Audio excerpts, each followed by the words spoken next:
Shalom saudara. Ya saudara, kita ketemu lagi ya. Akhirnya sudah agak lama ya rasanya itu. Nah oke. Saudara, hari ini saya ingin share dengan kita semuanya dari Roma pasal 1 saudara, ayat 16. Oke, kalau saya dapat saudara, saya akan bacakan untuk kita semuanya. Roma pasal 1 ayat 16.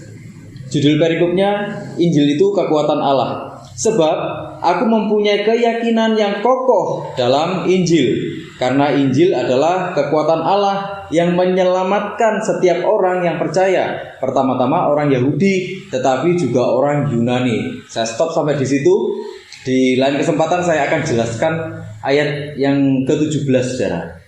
Karena ayat yang ke-17 ini cukup menarik untuk dipreteli satu-satu saudara ya. Nah saudara, ini surat yang Roma ini surat yang terakhir yang ditulis oleh Paulus, saudara. Ya, surat yang terakhir yang ditulis oleh Paulus.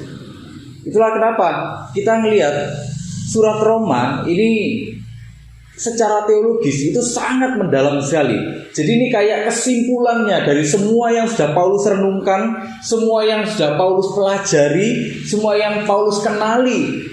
Sampai detik itu semuanya dirangkum di kitab Roma ini saudara. Inilah kenapa kitab ini kelihatan sangat mendalam, sangat ini sangat reflektif misalnya. Ini jadi perenungannya Paulus. Bagaimana sih Injil itu? Bagaimana sih kehidupan dengan Tuhan? Siapa aku sebenarnya? Jadi disimpulkan semuanya di kitab Roma. Itulah kenapa Roma ditaruh di awal saudara, dari 13 surat kirimannya Paulus. Ya, ini justru bukan ini surat yang pertama yang ditulis. Justru ini yang terakhir saudara ya. Paulus sendiri sebelumnya belum pernah ke Roma saudara. Belum pernah ke Roma. Tapi pada akhirnya dia ke Roma, tapi dalam posisi dia ditangkap. Ya, dan dia nanti dieksekusi. Gitu ya ceritanya. Nah, saudara, Paulus sebenarnya memberikan satu wejangan-wejangan. Jemaat di Roma ini masalahnya juga banyak saudara. Masalah doktrin, masalah kehidupan sehari-hari, itu banyak sekali. Masalah hubungan dengan pemerintah. Apalagi waktu itu orang-orang Yahudi sempat diusir dari Roma saudara. Sempat diusir dari Roma. Jadi semua orang-orang Yahudi diusir dari Roma. Jadi bahkan orang-orang Kristen Yahudi pun diusir dari Roma. Kira-kira 4-5 tahun mereka baru bisa kembali lagi. Setelah Kaisar Claudius itu meninggal, mereka baru boleh kembali lagi ke sana saudara. Nah waktu mereka kembali ke sana, ternyata banyak orang-orang Kristen Yunani saudara. Banyak orang-orang Kristen Yunani. Disitulah ada banyak ketegangan terjadi. Nah, Paulus di sini berusaha menengahi, berusaha memberi wejangan-wejangan, gitu ya. Sebenarnya seperti apa sih kehidupan dengan Kristus itu seperti apa, pengenalan seperti Allah seperti apa. Nah, Paulus banyak berusaha menengahi hal-hal seperti itu, saudara. Itulah kenapa kalau kita lihat pembahasannya begitu mendalam kitab Roma ini. Ya, kita akan mulai dari pasal 1 ayat 16 nih saudara. Sebenarnya bisa disimpulkan kalau dari pasal 1 sampai pasal 8 terutama saudara, ini kesimpulannya ada di sini saudara. Ya. Jadi ini enak kita bahas. Kita bisa mengerti lebih mendalam. Saudara, saya ingin jelaskan satu persatu ya beberapa kata yang pokok di sini. Sebab aku mempunyai keyakinan yang kokoh di dalam Injil. Oke, saya akan mulai dari Injil dulu. Injil itu apa, saudara? Apa yang kita pahami tentang Injil? Apa yang selama ini kita pahami tentang Injil? Firman Tuhan. Oke. Matius, Markus, Lukas, Yohanes, ya kan? Itu kitab Injil 4 itu. Apalagi saudara, Injil itu. Apa yang saudara pahami tentang Injil? Apa? Perkataan Tuhan. Ya, oke. Perkataan Tuhan. Sebenarnya itu nggak salah saudara. Tapi gini, Injil itu punya definisi. Definisinya itu apa? Bahasa Yunaninya itu Evangelion. Evangelion itu apa? Jadi sebuah kabar baik. Sebuah kabar baik. Kabar baiknya itu apa? Nah, ini kalau berdasarkan konteksnya waktu itu, kabar baiknya itu gini. Yesus sudah datang ke dunia. Dia Tuhan tuh datang ke dunia, hidup di tengah-tengah kita. Tuhan itu loh hidup di tengah-tengah kita. Dia menyatakan kasihnya dengan cara dia datang ke dunia. Dia datang ke dunia, dia mati tersalib. Buat siapa? Buat kita semuanya. Karena begitu besar kasih Allah akan dunia ini. Dunia ini siapa? Termasuk kita semuanya ini. Tuhan mengasihi kita semua. Tuhan begitu mengasihi. Itu kabar yang baik. Kenapa? Karena menurut Paulus itu di kitab Roma bilang gini, sebab semua manusia itu telah berbuat dosa, dan upah dosa itu apa? Maut. Seharusnya manusia itu mati, seharusnya manusia itu binasa. Nah, tapi karena begitu besar kasihnya, dia datang. Dia itu mengasihi kamu, gitu loh. Dia itu mengasihi kamu, sungguh-sungguh dia mengasihi kamu, sungguh-sungguh dia mengasihi kita semuanya. Nah, itu Paulus memberi penekanan seperti itu. Dia mati menebus dosa kita, bangkit dari kematian. Untuk apa? Dia naik ke surga. Dia menyiapkan satu tempat untuk kita semuanya. Tapi suatu saat dia akan datang kembali. Itulah kenapa kita punya pengharapan. Itulah orang-orang Kristen. Itu bukan orang-orang yang gak berpengharapan. Gitu loh saudara. Kita punya pengharapan. Kenapa? Oh, Tuhannya datang ke dunia. Tuhannya sudah datang ke dunia, mengalami semua penderitaan kita. Apakah Yesus gak pernah ditolak? Pernah dia ditolak. Apakah Yesus gak pernah dijahati? Dia pernah dijahati. Bahkan semenjak lahir, semua sudah berencana jahat terhadap dia. Ya kan? Dia sudah merasakan semuanya.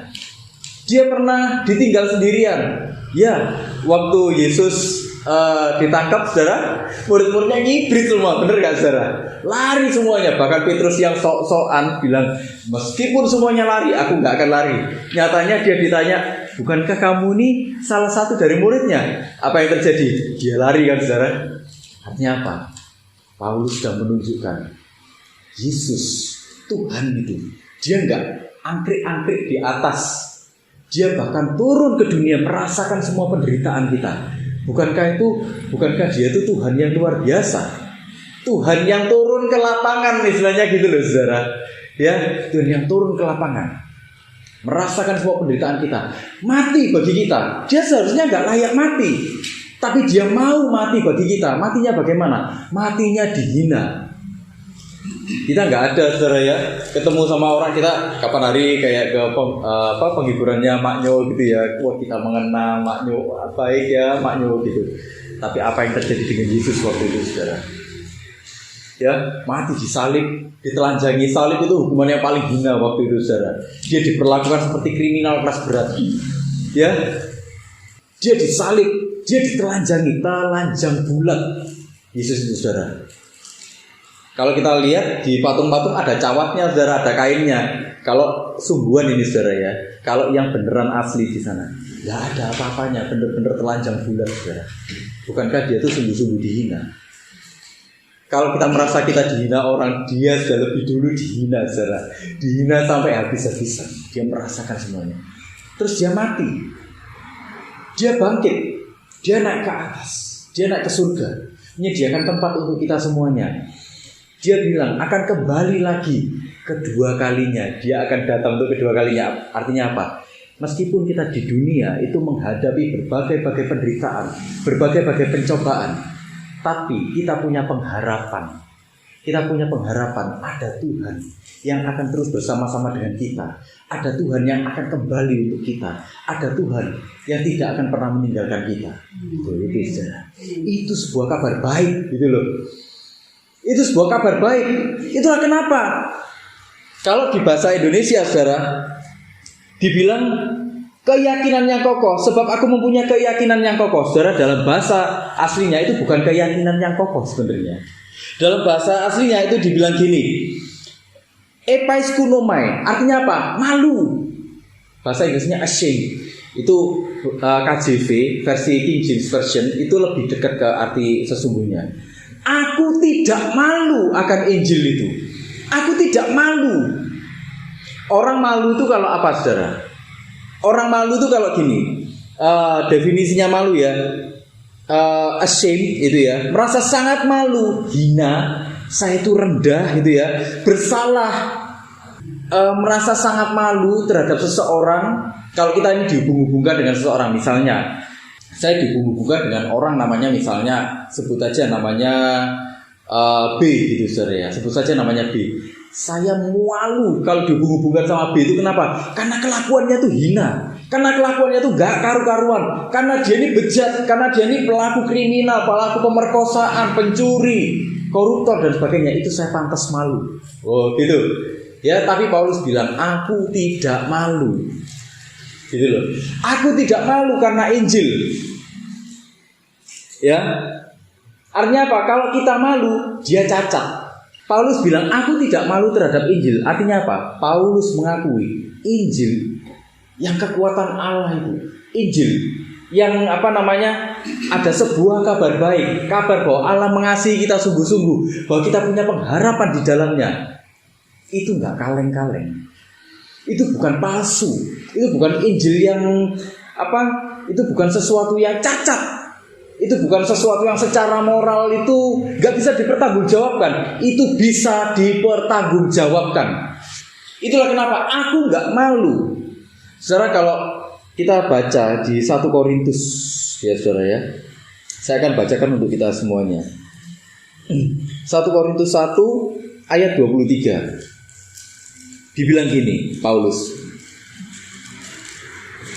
tetapi kami memberitakan Kristus yang disalibkan, untuk orang-orang Yahudi suatu batu sandungan, dan untuk orang-orang bukan Yahudi suatu kebohongan.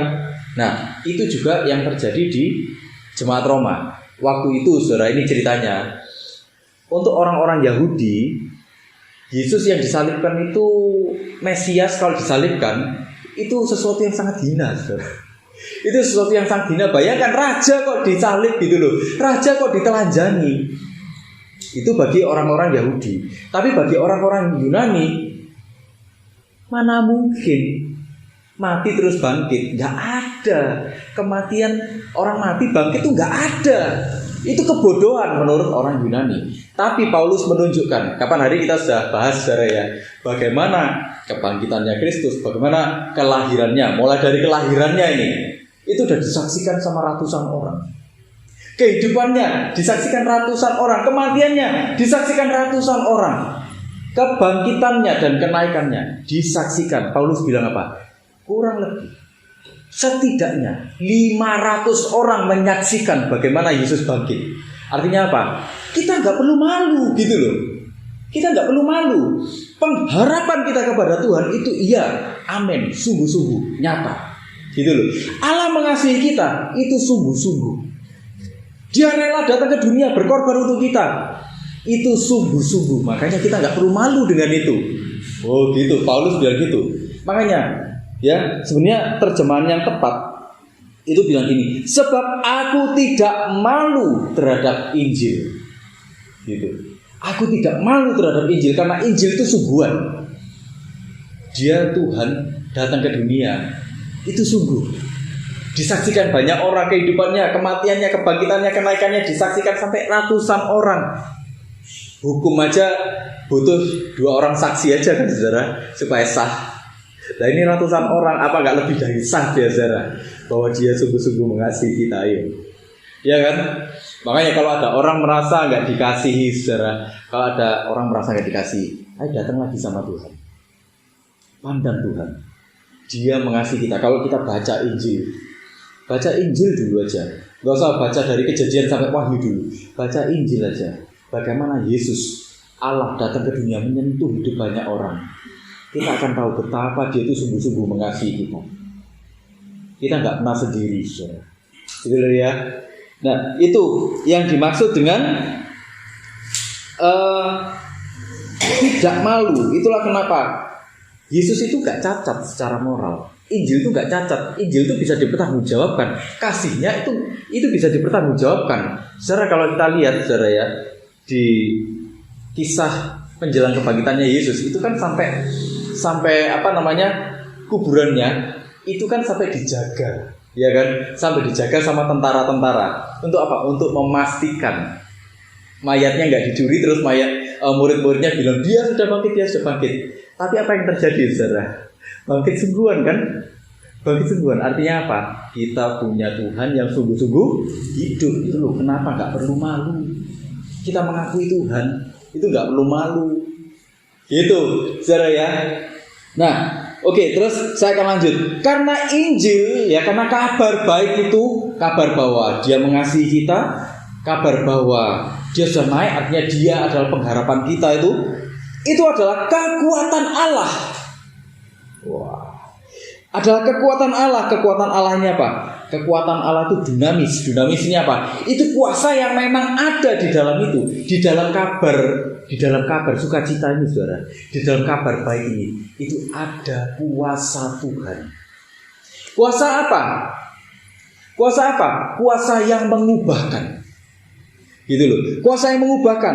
Artinya kuasa ini kuasa yang sungguh-sungguh mampu melakukan mujizat. Mujizatnya apa? Mengubahkan kehidupan orang. Mengubahkan kehidupan orang. Berapa banyak orang yang menerima Tuhan sungguh-sungguh, saudara? Saudara, dulu pernah nggak kita sebelum ngikut Tuhan, hidup kita ini merasa sia-sia, merasa hampa gitu? Pernah nggak, saudara? Merasa sia-sia, merasa hampa. Tapi setelah ikut Tuhan, kita berdoa, kita melayani Tuhan. Mungkin kita nggak pelayanan di mimbar, tapi kita melayani keluarga kita, dengarkan orang curhat, kita kasih saran-saran, kita kasih firman, berbagi firman. Saudara, setelah kita ikut Tuhan, berapa banyak yang hidup kita ini merasa utuh, merasa berarti, saudara? Ada perubahan yang drastis. Saya pernah lihat, saudara ya, ada satu foto. Ini jenderalnya Jepang, saudara, waktu Perang Dunia II. Jadi ini before after. Sebelum dia ikut Tuhan, saudara, itu wajahnya sangar, saudara. Wajahnya tuh bener-bener tajam, kaku. Wajahnya tuh sadis. Tapi kemudian dia ini ikut Tuhan, menerima Tuhan sebagai Tuhan dan Juru Selamat. Saudara, apa yang terjadi? Dia jadi misionaris, saudara. Saudara, kalau lihat fotonya sebelum dia terima Tuhan sama sesudah dia terima Tuhan, itu beda jauh, saudara. Beda jauh. Setelah terima Tuhan tuh wajahnya tuh kelihatan ramah, wajahnya kelihatan cerah, wajahnya tuh kelihatan bersinar, wajahnya tuh kelihatan bisa didekati siapa saja, gitu loh, saudara. Nah, saudara, kalau kita renungkan, pernah nggak, saudara, kita renungkan gitu, sebelum dan sesudah kita terima Tuhan, apa perbedaannya? Pernah nggak, saudara, kita renungkan itu? Sebelumnya bagaimana hidupnya? Sesudahnya bagaimana hidupnya? Nah itu, Injil itu kekuatan Allah. Di dalam kabar baik itu ada kuasa, ada mujizat yang sungguh-sungguh itu mengubahkan hidup orang. Gitu loh. Itu mengubahkan hidup orang. Injil, sukacita, ya, kabar sukacita ini memiliki kuasa. Dia memiliki kekuatan yang sungguh-sungguh. Gitu loh. Ini jadi gak kaleng-kaleng. Makanya di awal, kenapa Paulus bilang aku gak malu. Kenapa? Karena ini memang bisa dipertanggungjawabkan. Berita ini bisa dipertanggungjawabkan. Bahkan Paulus sampai mempertaruhkan hidupnya, saudara. Paulus berapa kali mau dibunuh, ya kan? Berapa kali dia dipatok ular, berapa kali dia mengalami mau mati sengsara, kapal karam di laut, ya, saudara ya. Kenapa kok dia mau mempertaruhkan nyawanya untuk itu semua? Karena beritanya ini sungguh-sungguh mengubahkan dia. Itulah kenapa dia sudah nggak takut mati lagi, saudara. Dia nggak takut apa-apa lagi. Dia cuma memandang Tuhan. Jadi kekuatan Injil itu sampai mengubahkan kehidupan orang. Ada kuasa di dalamnya. Kalau Injil, kalau kabar sukacita itu sudah menyentuh hidup kita akan berubah. Itu loh, saudara. Hidup kita ini akan merasakan damai sejahtera yang sungguh-sungguh. Hidup kita akan merasakan sukacita yang sungguh-sungguh.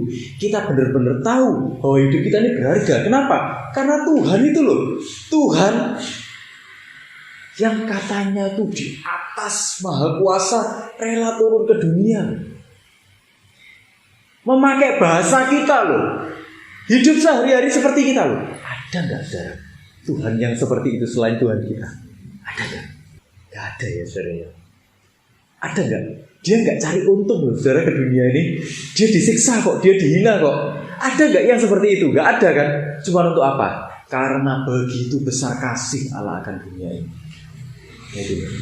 Ya, jadi Paulus itu penekanannya dia menekankan itu. Sekali kamu ditangkap oleh Injil, hidupmu akan mengalami perubahan. Ya, bagi orang dunia, saudara, Injil itu satu kebodohan sebenarnya. Injil itu satu kebodohan. Kebodohannya memalukan lagi. Kalau kita lihat perdebatannya orang-orang ini Yunani dan orang-orang Yahudi tadi, saudara. Kalau orang-orang Yahudi bilang, kamu tuh ngaku dia sebagai Mesias puluh digantung, gitu saudara. Ya kan? Sampai hari ini pun kan kita masih dengar kan yang seperti itu, bener gak saudara? Ya kan? Tuhanmu digantung, ditelanjangi. Tuhan macam apa yang seperti itu? Ya toh saudara? Tapi iman kekristenan kita gak berhenti sampai di sana. Iman kekristenan kita melihat itu adalah bukti kasihnya kepada kita. Karena dia mati tersalib di sana, kita semuanya ini loh mengalami yang namanya pembenaran.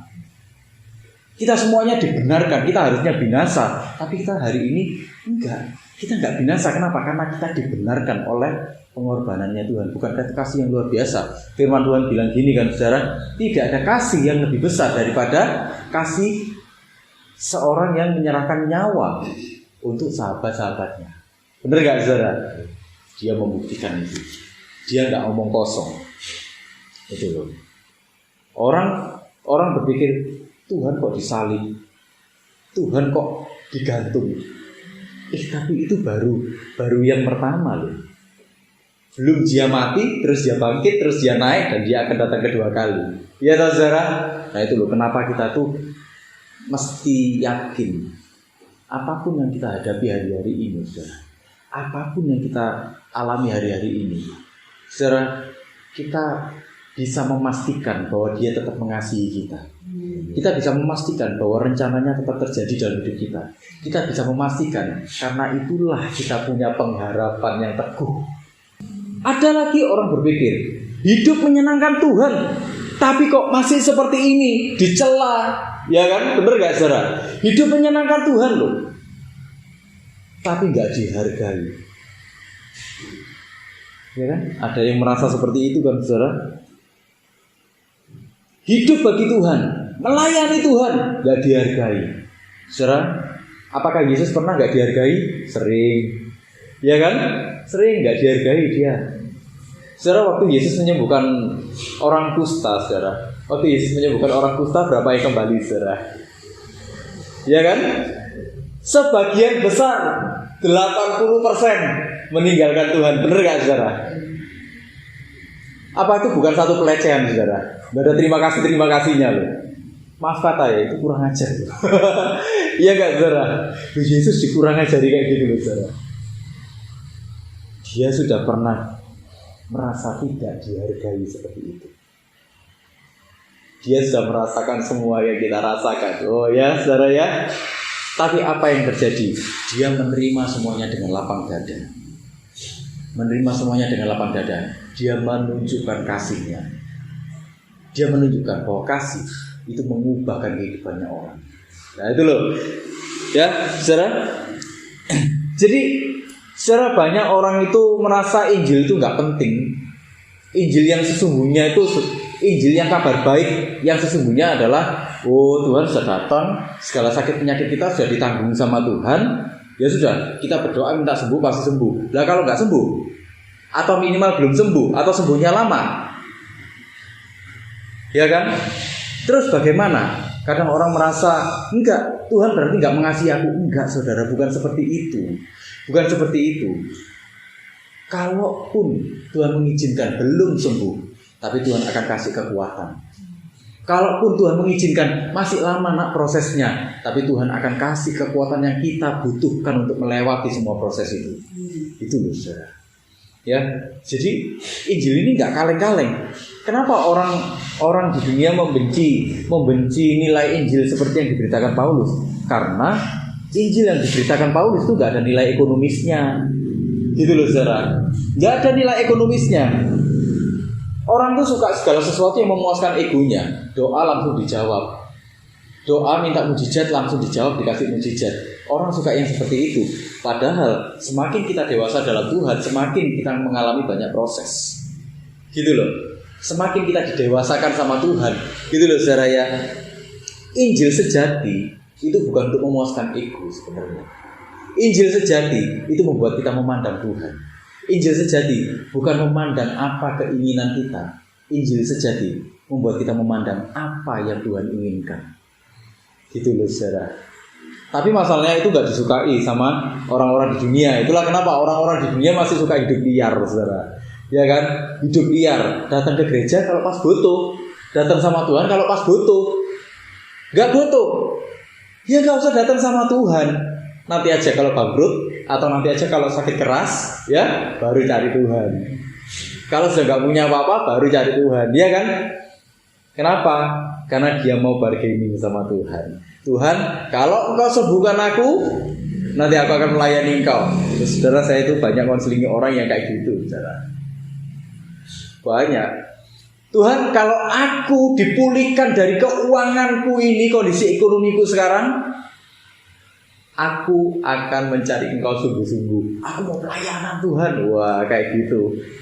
Alah, wong sekarang aja doanya masih belum bisa hilang kok. Wah, gitu loh saudara.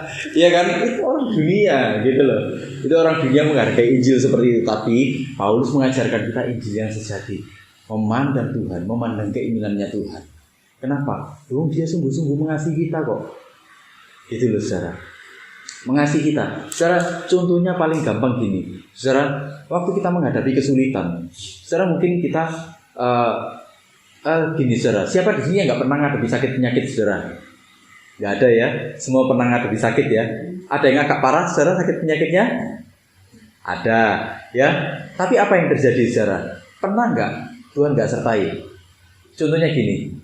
Saudara, kita waktu ke dokter, kita dapat dokter yang baik, bener nggak? Kita masih dapat dokter yang baik. Kita ada saudara-saudara seiman yang menguatkan, bener nggak? Kalau itu bukan caranya Tuhan membuat kita melewati itu semua, mungkin nggak kita bisa lewat, saudara, dari itu, nggak kan? Nah, itu. Saudara, kita semua pernah ngalami pergumulan dalam hal ekonomi, ya. Kita pernah mengalami. Waktu itu terjadi, saudara, apa yang terjadi? Apakah Tuhan gak ngirimkan orang-orang di sekeliling kita untuk menguatkan kita melewati itu semua? Apakah Tuhan gak pernah mengirimkan yang seperti itu? Enggak kan? Tuhan kirimkan kan saudara? Benar gak? Nah itu loh saudara, tanda bahwa Tuhan tetap mengasihi kita. Loh ya, saudara, jadi Tuhan tuh gak tutup tangan, gak tutup mata sebenarnya. Itulah kenapa orang sering terjebak dengan agama, saudara. Agama itu sebenarnya seperangkat sistem, aturan-aturan supaya kita bisa menemukan Tuhan. Tapi dalam kekristenan kita percaya manusia nggak bisa menemukan Tuhan. Tuhan yang menemukan kita. Waktu Tuhan menemukan kita, saudara, apa yang terjadi? Kita bisa berhubungan kembali dengan Tuhan. Tanpa Tuhan yang berinisiatif mengambil kita dari tengah-tengah kebinasaan, kita nggak akan pernah bisa menemukan Tuhan. Artinya apa? Sungguh-sungguh bahwa hidup kita di hadapan Tuhan itu, Paulus bilang apa? Semuanya itu adalah kasih karunia. Semuanya kasih karunia. Kita hidup sampai hari ini, kita bisa mengalami Tuhan, itu semuanya kasih karunia. Agama itu cuma membuat kita sombong, saudara. Agama bikin kita sombong. Kenapa? Agama itu kan gini, kita menemukan Tuhan. Kalau kita menemukan Tuhan, kita sebenarnya cari apa, saudara, di agama? Cari surga kan? Masuk surga semua kan? Ingin masuk surga kan? Kalau dengan kekuatan kita sendiri kita bisa masuk surga, nanti di surga kita merasa butuh Tuhan nggak, saudara? Enggak merasa butuh Tuhan. Kenapa? Karena dengan kekuatan kita sendiri kita bisa masuk surga. Bener nggak? Nah itu loh. Kekristenan mengajarkan kepada kita apa? Semuanya oleh kasih karunia. Kita hidup sampai hari ini oleh kasih karunia. Kita mengalami mujizat, itu kasih karunia. Kita mengalami pertolongan, kasih karunia. Kita kuat menghadapi kesulitan, itu kasih karunia dari Tuhan. Kita disembuhkan, itu kasih karunia dari Tuhan. Semuanya kasih karunia dari Tuhan. Jadi nggak ada yang bisa kita sombongkan. Ya saudara ya, saya akan lanjut lagi saudara. Injil adalah kekuatan Allah, ya, kuasa mujizat dari Tuhan yang mengubahkan, yang menyelamatkan. Ya, kekuatan Allah ini kan kuasa yang memang di dalam Injil itu ada untuk apa? Dia melakukan mujizatnya apa? Mengubahkan kehidupan orang. Nah, ini ada hubungannya dengan menyelamatkan. Kata menyelamatkan ini yang dipakai soteria. Soteria ini apa? Soteria ini, kata ini dipakai untuk menggambarkan orang yang lama pergi, orang yang sudah pergi, terus dia kembali lagi ke rumahnya, gitu loh, atau kembali lagi ke negaranya. Dia sudah lama gak kelihatan, dia sudah lama pergi, ya, dia sudah lama pergi gak kelihatan, gak tahu dia di mana. Tapi kemudian dia kembali masuk lagi ke dalam rumah. Nah, gak berhenti sampai di situ, saudara. Di dalam rumah itu dia merasakan, dia menemukan kembali keamanan dan ketenangan yang sejati. Wah, itu kata yang dipakai Paulus ini mendalam sekali, saudara. Kamu dulu pergi liar. Wah, Paulus akan ngomong gitu. Kamu dulu tuh pergi liar, cari segala sesuatu kemana-mana, tapi kamu tetap merasa hampa. Kamu gak menemukan apa-apa. Kamu gak menemukan kepenuhan dalam hidupmu. Kamu mungkin merasakan kesenangan, tapi kamu tidak merasakan kebahagiaan. Wah, Paulus lagi ngomong gitu, saudara. Ya, Injil itu membawa kamu kembali. Injil itu membawa kamu aman lagi, aman di dalam tangan Tuhan. Ya, Paulus lagi bilang kayak gitu. Ya, ada sebuah jaminan keselamatan. Kamu sudah lama kemana-mana, tapi Injil menangkap kamu kembali. Ya, keselamatan itu membawa manusia kembali kepada hakikat yang sesungguhnya, saudara. Apa tujuan kita diciptakan? Waktu kita kembali pada Tuhan, kita mulai tanya, Tuhan, aku harus ngapain ya Tuhan supaya aku menyenangkan Engkau? Ya kan? Saudara pernah gak tanya sama Tuhan gitu, saudara? Pernah gak? Tanya sama Tuhan, Tuhan, aku ini harus apa supaya aku menyenangkan Engkau? Gitu. Nah, orang yang bertobat sungguh-sungguh, orang yang ditangkap oleh Injil sungguh-sungguh, dia akan melakukan, dia kembali ke hakikatnya. Gitu loh, saudara. Jadi Paulus lagi menjelaskan itu, gitu ya. Apa tujuan penciptaannya? Kemudian bagaimana aku harus hidup? Dia mulai tanya, Tuhan, aku harus hidup itu bagaimana ya supaya gak mengecewakan Engkau? Itu dia tanya. Tapi kalau orang gak mengalami Tuhan, dia pasti hidup untuk dirinya sendiri. Semua cuma untuk dirinya sendiri. Ya, jadi intinya gini, saudara. Paulus lagi ngomong, kamu sedang dikembalikan sama Tuhan ke hakikat asalmu. Gitu loh. Itulah kenapa hasil dari keselamatan itu bisa dilihat dan dirasakan. Ya, waktu kita menerima Tuhan, kita dibenarkan. Mulai itulah proses itu berjalan. Kita waktu itu mungkin masih anak-anak di awal, kita masih bayi. Itulah kenapa saudara sering kan berdoa, Tuhan tolong aku Tuhan, waktu kita masih awal-awal dulu. Tuhan tolong aku, langsung dijawab sama Tuhan. Bener gak? Dijawab sama Tuhan. Tapi makin lama kita makin kenal sama Tuhan, saudara pernah gak merasakan gini? Kok tambah soro ya? Gitu.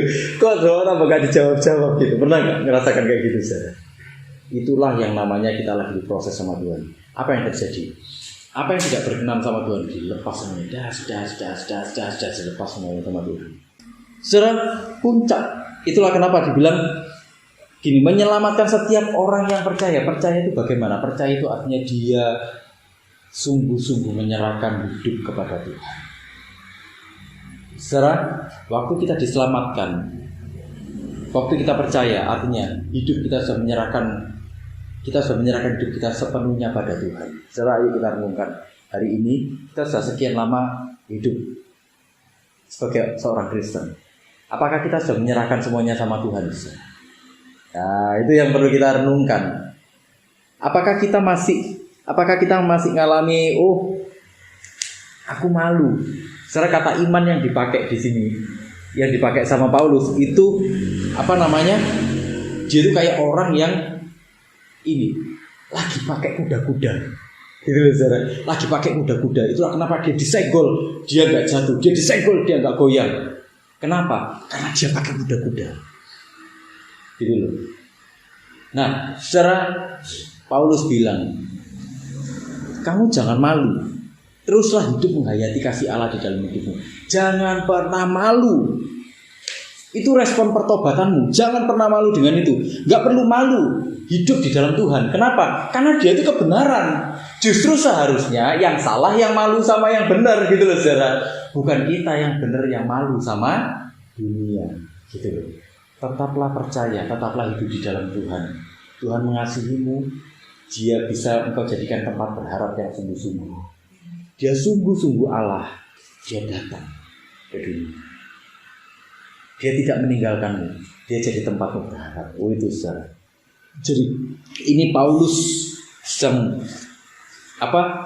mengajak kepada kita menikmati Injil yang sungguh-sungguh. Karena Injil yang sungguh-sungguh itu mengubahkan hidup kita semuanya saudara. Amin saudara.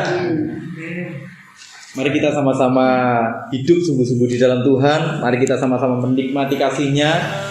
Ya saudara. Mari kita dalam pertobatan kita, dalam iman kita bisa dinikmati semua orang. Oke saudara, yuk kita sama-sama nyanyi satu lagu. Dengan kasih sayangmu memberi